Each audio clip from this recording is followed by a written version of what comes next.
Hello everyone and welcome to today's video. Today is May 2nd, 2026, and I am doing my updated 2026 governor's elections predictions map for the 2026 midterms. So there are over 36 governor's races up for grabs in this 2026 midterm cycle. We have a long ways to go, so let's jump right into it.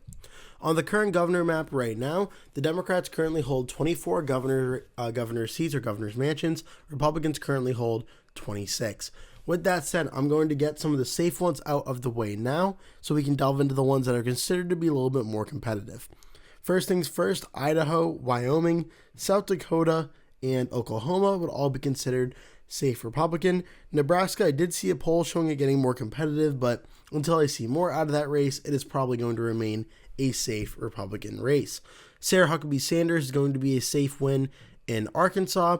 Likely going to be a safe win for Tommy Tuberville over Doug Jones in Alabama. Tennessee is going to be safe with Senator Marsha Blackburn, assuming she wins that Republican primary. The state of South Carolina could get competitive as the Republican primary underway is very, very competitive. As for the general election, though, South Carolina should be either safe or right around a safe Republican win.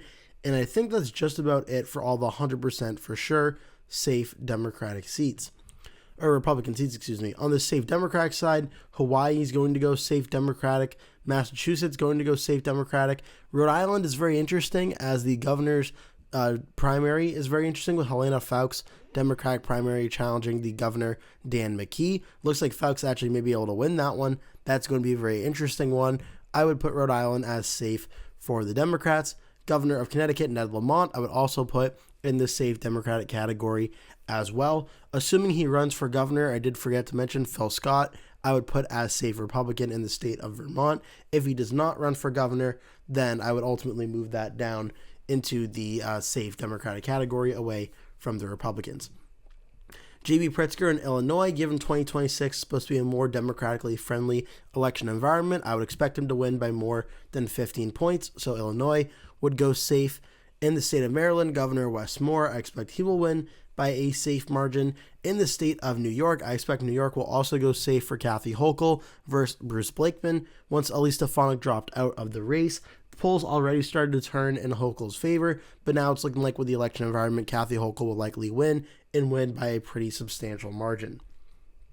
Next, we can look at the state of Colorado, where U.S. Senator Michael Bennet is running in the primary to succeed Governor Jared Polis. Given how Colorado's trended in recent election cycles and given the election environment that is up in, Colorado should be about a safe Democratic win. The state of California is also going to be very interesting how that primary is going to play out with several candidates running. The most recent polling does show Xavier Becerra and Matt Mahan rising up the rankings in those, but Tom Steyer is still the leader at this current point in time. Likely going to be Tom Steyer versus Republican Steve Hilton, and if that is the case, the Democrats should win by more than 15 points, as is usually expected in the state of California. Next, the state of Oregon, right next door to California, right above it. It was competitive last time around due to a third-party candidate taking about 9% of the vote away. In a more blue environment with no major third-party candidate in the race, Oregon for Democratic Governor Tina Kotek should probably be right around a 15-point safe win for the Democrats. So with all the safe governor's races for the Democrats and Republicans out of the way, Democrats start out with about 16 governor's races, Republicans start with about 18, and there are still 16 governor's races left to go that we can talk about. Last time I started from the west and worked my way east. This time I'm going to switch it up. And actually, I did realize I forgot one governor's race, Josh Shapiro in Pennsylvania. I do believe he'll ultimately win by more than 15%. Pennsylvania, I would put as safe for the Democrats. Okay, so now with that out of the way, we're going to start east and work our way west. We're going to start with the state of Maine and the Maine governor's race. Maine's interesting as it is a open race now that Janet Mills, the governor, is term limited, and it's interesting because the Democratic primary and Republican primary are both very wide open right now. The Democrats have several notable candidates running, including Shenna Bellows, the Secretary of State, Troy Jackson, the president of the Maine Senate, Angus King III, who was the son of the U.S. Senator Angus King, who was also the former governor before becoming senator, Hannah Pingree, the former Speaker of the Maine House of Representatives and is also the daughter of Maine's 1st Congressional District Representative Shelley Pingree, and Nirav Shah, the former Principal Deputy Director of the Centers for Disease Control and Prevention. So 5 very well-known, or 1, 2, 3, 4, 5, yes, 5 very notable Democratic candidates are running, and this primary is completely competitive. The most recent poll on Impact Research on behalf of Troy Jackson's campaign shows Nirav Shah leading, but obviously it was very competitive before that poll came out, so it'll be very interesting to see how this ultimately clears out. On the Republican side, it's very similar. There are several candidates running in this race, including a member of the Bush family, Jonathan Bush, Robert Charles as well, Garrett Mason, David Jones. Several Republican candidates are running in this race. The current polling data thus far shows that Robert Charles is leading with 26%. The closest next candidate is Garrett Mason at 11%, Bush down at 4%, but over 34% undecided in the Republican primary. So a lot to work out over there as well. There's also some independent candidates running as well, like Rick Bennett, Ed Crockett, John Glowa, and Derek Levasseur, all running as well. As for the general election, Cook Political Report Inside Elections have it listed as likely for the Democrats. Established Crystal Ball has it as lean. Race to the White House has it as tilt. Now, Maine's governor elections in the past, the Republicans have been able to win, but in 2022, Janet Mills won against Paula Page for about 13.2%. In 2018, she won her first term against the Republican Moody by about 7.7%. As for the election environment in 2026, seeing that it's supposed to be more of a friendly election environment for the Democrats, I do think we see a Democratic candidate win by a likely margin in between 5 and 15%. So we're going to put Maine to start out in the likely Democratic category. Next, we're going to go next door to the state of New Hampshire. New Hampshire, this is going to be Republican Governor Kelly Ayotte. She won for the first time in 2024. Not officially declared, but will likely be running for re-election. And she'll be facing off against the runner-up on the Democratic primary from 2024, Cindy Warmington, who lost to Joyce Craig very narrowly in the Democratic primary. Warmington versus Ayotte, looking like in the polling right now, likely Republican from Inside Election, or from Cook Political Report and Established Crystal Ball, solid Republican from Inside Elections. Race to the White House has it as tilt for the Republicans. The most recent poll from the University of New Hampshire shows Ayotte leading Warmington by about 8 points. St. Anselm College from March has Ayotte leading Warmington by about 7, with still about 10 points to 15% left undecided. New Hampshire, Kelly Ayotte, I would put this race in likely Republican to start out. It's possible in a few years she may be winning like Chris Sununu did by more than 15 points, but for 2026, I'd expect it to fall under that 15-point margin and still be a likely Republican win. Next, we're actually going to go to the state of Ohio, where Ohio is shaping up to be one of the most competitive battleground governor's races in all of the United States in 2026. Ohio, this is Republican Governor Mike DeWine, and he is term limited, and the Republican candidate, in all likelihood, is going to be Vivek Ramaswamy, the 2024 presidential candidate and close ally of President Trump. On the Democratic side, Amy Acton, the former director of the Ohio Department of Health, is going to be the Democratic nominee, and this general election is going to be super competitive. Race to the White House, Established Crystal Ball, and Cook Political Report have it as either lean or tilt Republican. Inside Elections has it as likely. Depending on the polling average you look at, Vivek Ramaswamy is leading by a lean Republican margin, or Real Clear Politics has Amy Acton leading by a very narrow margin as well. But the amounts that he's leading by, 47.5 to 45.8, 6.7% still undecided on the average of the averages. Ohio is going to absolutely come down to the wire. It's going to be one of the closest governor's races in the country and may go hand in hand with the Senate race and how close this is ultimately going to be. I do think it is honestly more likely the Democrats would win this governor's race than win the Senate race. As in the polling averages, John Husted's already up to around 49%, while Vivek Ramaswamy is at 47.5%. Amy Acton still has some ground to make up as well, but 45.8%, as the Democratic candidate is already off to a strong footing. Ultimately, I do have Ohio remaining with the Republicans in the lean category of in between 1 and 5%, but this is going to be a very close governor's race, one that the Democrats certainly have a strong opportunity at potentially winning. Next, we're going to go just a little bit above Ohio to the state of Michigan, another very competitive governor's race, one that's looking like to be one of the closest in the country. This is an interesting race now that Gretchen Whitmer, the Democratic governor, is term limited, and it's really competitive for really one reason, which is the Democratic mayor of Michigan, Mike Duggan, has launched a campaign to run in this race as an independent. The Democratic side, Jocelyn Benson, the Secretary of State of the state of Michigan, is going to be the Democratic candidate. On the Republican side, there's a little bit of a competitive primary underway thus far, but it's looking like that John James, the U.S. representative, will probably end up winning this primary and end up being the candidate. Perry Johnson in some polls was making it a competitive race, but it looks like John James will probably hold on and advance to the general election. Once that happens, it is a complete toss-up across the board of this race from all the political prediction websites. The polling currently shows race to the White House, with Benson leading by about 2.5%. Real Clear Politics with 3.5% lead for John James, with still a ton of undecided vote left for grabs of roughly around 12 to 13%. This one's going to be very close and come down to the wire.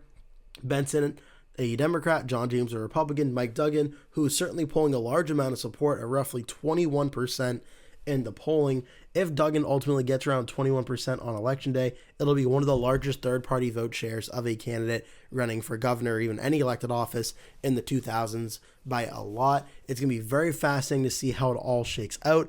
Ultimately, I'm going to very narrowly give the edge to the Democrats in this governor's race, a large reason being that this is a Democratic midterm in 2026, and given the election track record from 2022, where Gretchen Whitmer won by 10.5%, even with the vote splitting, the Democrats should be able to win this race by around 1.5% to 2%, which is just outside of that tilt rating of 1 point or under. So the state of Michigan, I do narrowly give to the Democrats.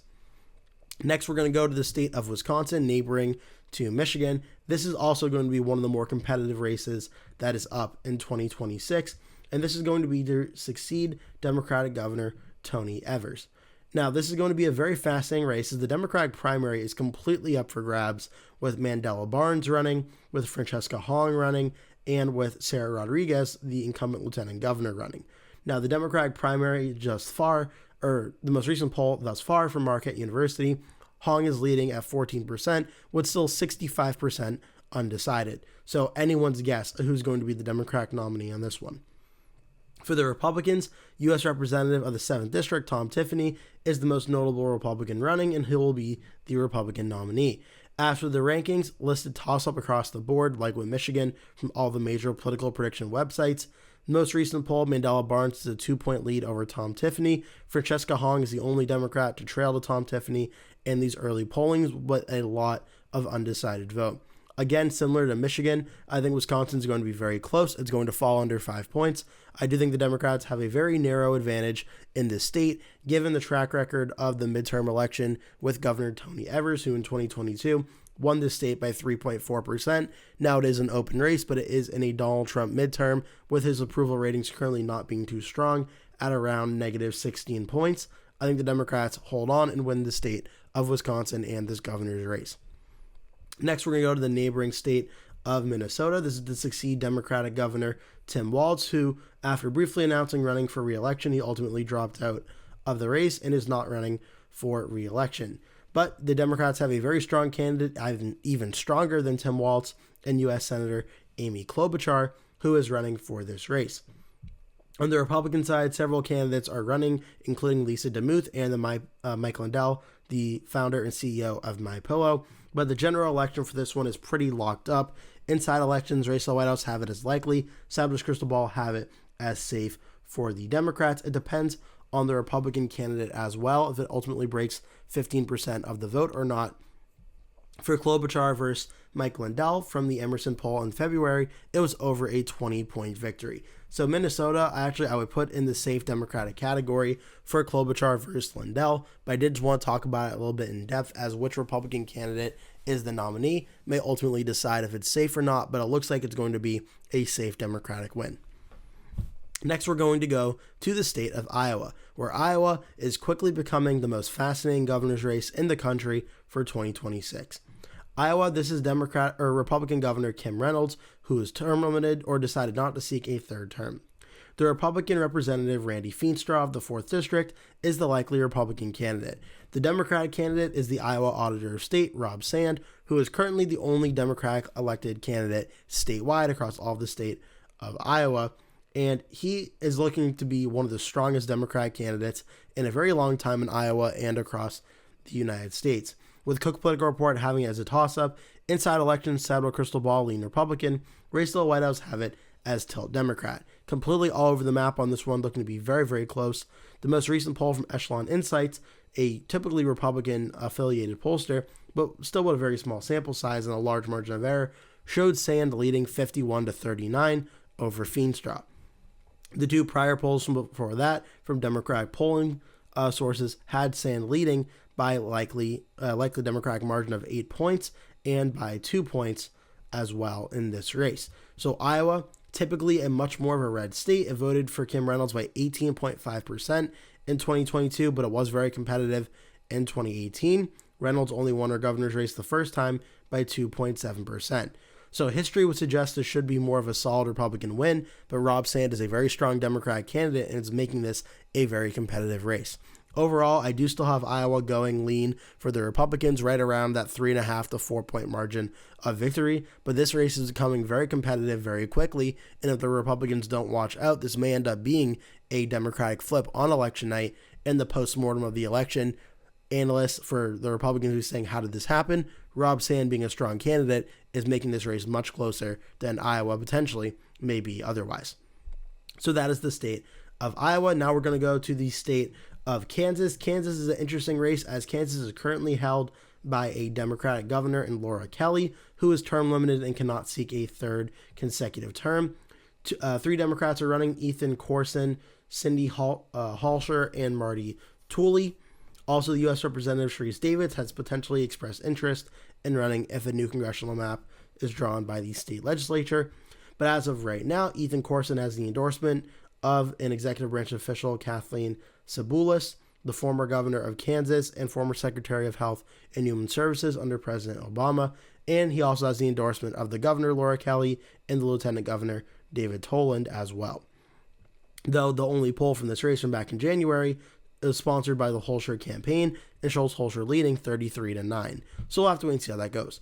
On the Republican side, there are several candidates running in this race, including Jeff Collier, the former governor, Ty Masterson, the president of the Kansas Senate, the Kansas Secretary of State Scott Schwab, Vicki Schmidt, Kansas Insurance Commissioner, and several other candidates as well. It's a completely wide open Republican field, and ultimately which Republican candidates wins, we're going to remain to be seen and wait for that all to sort out. As for the general election, though, the predictions all have it, except for inside elections, as a Republican flip and a narrow margin. It did ultimately vote for Kelly in 2022 by 2.2%. It voted for Kelly in 2018 by 5 points against Chris Kobach, a pretty unpopular Republican, and independent Greg Orman taking 6.5% of the vote away. This time around, even with her handpicked candidate running without Democrat Governor Laura Kelly in this race, I think the Republicans win Kansas, but I do think it falls under 5 points, as it's expected to be a very competitive race, as Kansas governor's elections have been the past few cycles. So Kansas lean Republican to start out for now. Next, we're going to go to the state of Texas. This is Republican governor, Greg Abbott, running for another term. He'll be facing off against the Democrat candidate Gina Hinojosa, who just won the Democratic primary last month. As for the predictions for this race, solid Republican from Cook Politico, Inside Elections, and Sabado Crystal Ball.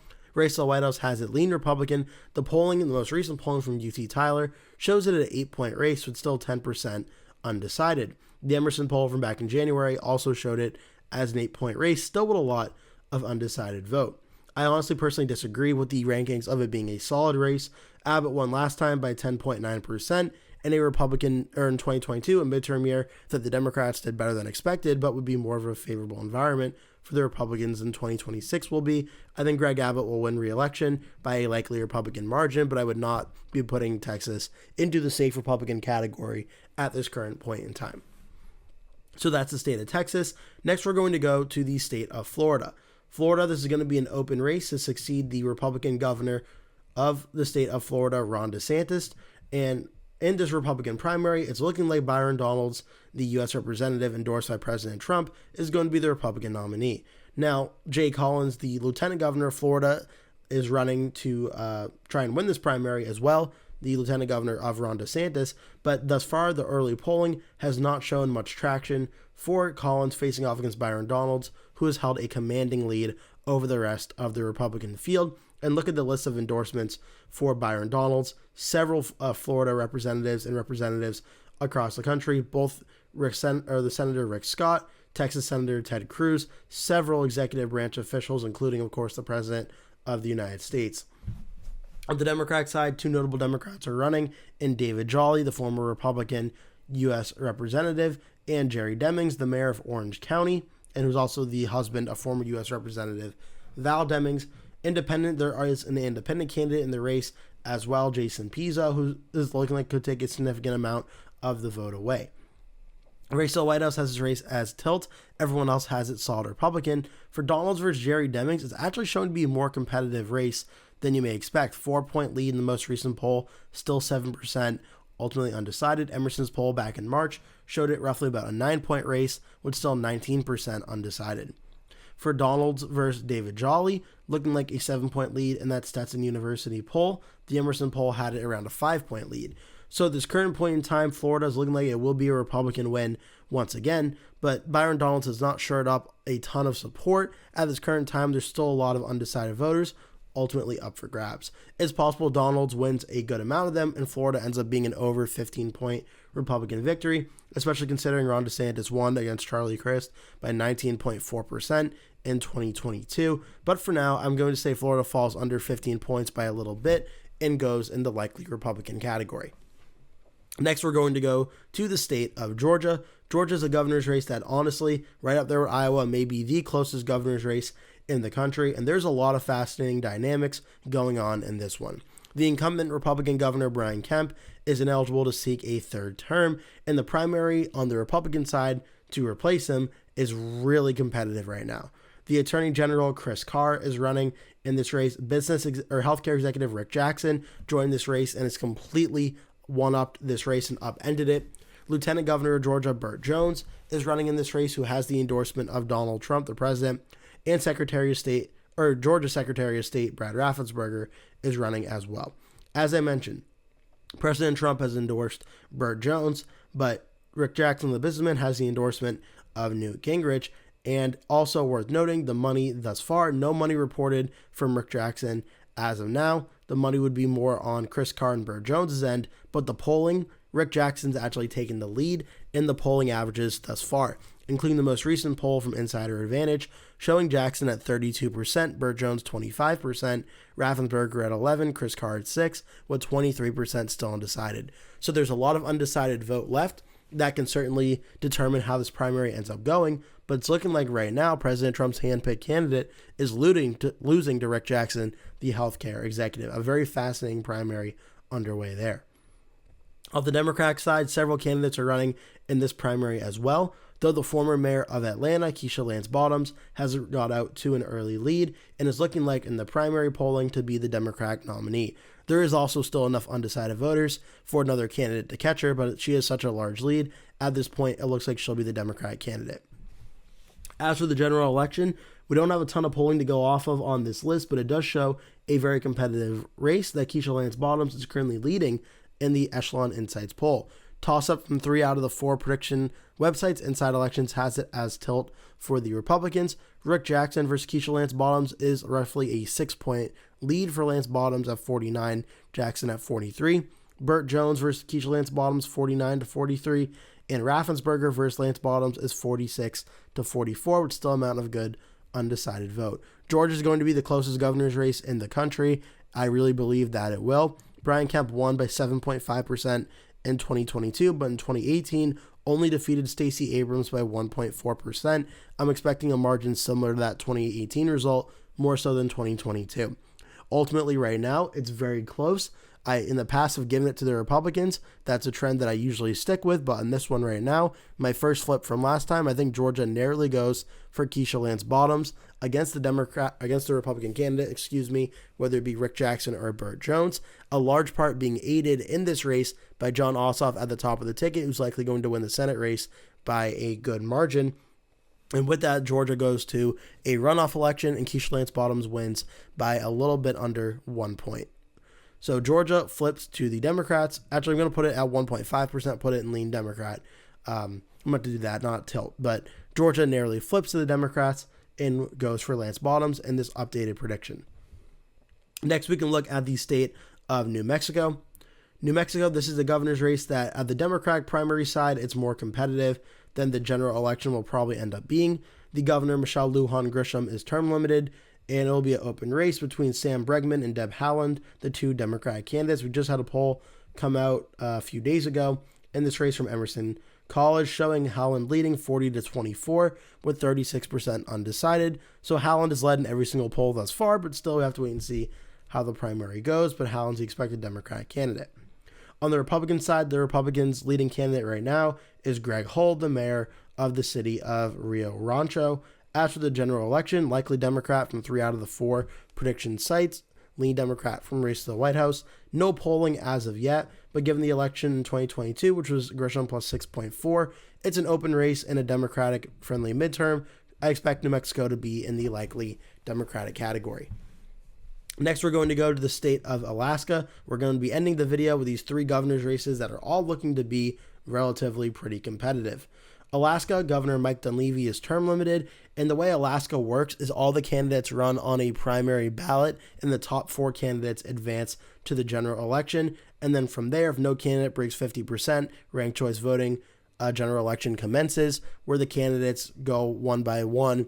And whenever it happens, the final 2 candidates, if no candidate breaks 50%, it'll go to the final 2, and that'll decide the next governor. There are several candidates running in this race, most notable Nancy Dahlstrom, the lieutenant governor of Alaska. You have Bernadette Wilson, a Republican candidate that's been polling very strongly as well. On the Democratic side, Tom Begich, the former minority leader of the Alaska Senate, is the most notable Democratic candidate running. As for the primary election thus far, the polling has certainly been not too much, as it is very undecided voters. Heavy right now at 47% lead. Tom Begich is the leading Democrat, Bernadette Wilson the leading Republican right now, but we'll have to wait and see how this all plays out. As for the general election, it's listed as likely or solid Republican from 3 out of the 4 prediction sites.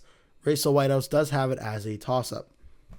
In the Democratic poll from Lake Research Partners, which is sponsored by Begich's campaign, it shows Begich at 38% among a 4-way matchup. The only polls before that, including Democratic Congresswoman Mary Peltola, who's now running for the U.S. Senate race. Ultimately, we don't really have too much to go off of these polls, so we're really just going with the projections of this race here. In Alaska, at the Senate level is going to be very close. The House level is going to be probably a Republican hold. The governor level, I think it holds for the Republicans, but I think it holds for the Republicans by a smaller margin than expected, and I think it goes lean Republican right around 4.5% after ranked choice voting and stays in Republican hands, but definitely not by a large amount. Next, we're going to go to the state of Arizona, where Arizona, this is expected to be an absolute battlefield of a governor's race between Democratic Governor Katie Hobbs and Republican candidate and expected nominee Andy Biggs, U.S. Representative of the 5th District. Once Karen Taylor Robson dropped out, Biggs essentially became the respective candidate. It's listed at toss-up from Cook Politico and Inside Elections, lean Democrat from Sablo Crystal Ball, tilt Democrat from race to the White House. A lot of undecideds in this race thus far, but Katie Hobbs is off to a pretty solid lead at this current point in time at 43.7 to 38.3 or 85 against Andy Biggs, still 17% or so undecided. The most recent poll came in February from Noble Predictive Insights, with Hobbs at 42 to Biggs at 37. Given this amount of undecided vote, it's really anyone's guess how this race is going to go. Hobbs barely won this race against Kari Lake in 2022, so a Republican that's essentially not Kari Lake would have a very strong chance at winning this race, though Andy Biggs is arguably even more conservative than Kari Lake is, which may be putting off some independent voters and gives Katie Hobbs a stronger chance at winning this race than, say, if Karen Taylor Robson or another Republican like maybe Dave Schweikert was the Republican nominee. Ultimately, we'll have to wait and see how this all breaks down. The Emerson poll from November showed it a 1-point race for Hobbs versus Andy Biggs. I'm anticipating a very close race. I don't think this is going to be a blowout or anything like that. I think this is going to come down to the wire. I do think Katie Hobbs very narrowly wins re-election by around 3 points, wins re-election against Andy Biggs in a complete and total tight governor's race, and Maricopa County will once again put Katie Hobbs over the top and narrowly win this race. Next, we're going to go to the state of Nevada. We're the final governor's map or governor state on our map here. And this is going to be the Republican governor, Joe Lombardo, who won in 2022, defeating the Democratic governor at the time, Steve Sisolak, by a margin of 1.5%, a very, very close race in Nevada in 2022. In 2026 is looking like to be another very competitive race. Joe Lombardo, the incumbent governor, will be the Republican candidate. The Democratic candidate is going to be Aaron Ford, the Nevada Attorney General. As for the general election, from 3 out of the 4 prediction sites, a very slight lead for Joe Lombardo over Aaron Ford, and sort of the inverse of the Arizona election. Lombardo's listed at 41% to 39.5% for Ford, with 19.5%, a 1.5% lead for Lombardo over Ford at this current point in time. Emerson poll from November showed the race tied 41-41. Noble Predictive Insights showed it a 1-point lead for Lombardo as well. Given the state of the country and the approval ratings of President Trump, the Democrats do have a very strong opportunity here at flipping this race. Again, showing you the election results here, it was only a 1.5% win in 2022. Las Vegas, I do believe, is having issues as well with tourism as well, which could boost turnout in Clark County for the Democrat Aaron Ford as maybe a rebuke of the Republican governor. That being said, things are still super close. I'm going to give the Republican governor, Joe Lombardo, a very narrow victory here of right around 1.5% to 2%, again, similar to the 2022 margin. But Nevada is a governor's race to keep a very close eye on across the next few months or so, because that one could definitely flip to the Democrats. There are plenty of undecided voters in Nevada that may ultimately flip and vote for the Democrat. So with that said, my updated governor map prediction for 2026 for May 2nd, 2026 has the Republicans and Democrats staying at 26 Republicans, 24 Democrats, but we do have a flip of Georgia going to the Democrats and Kansas going for the Republicans, with some very close calls in Nevada, Alaska, Kansas, Iowa, Ohio, Wisconsin, Michigan, and Georgia. I hope you enjoyed this video. Make sure to like and subscribe. If you did, leave a comment below telling me your governor prediction for 2026 and how you ultimately see everything shaking out. Again, thank you so much for watching. I hope to see you in a future video.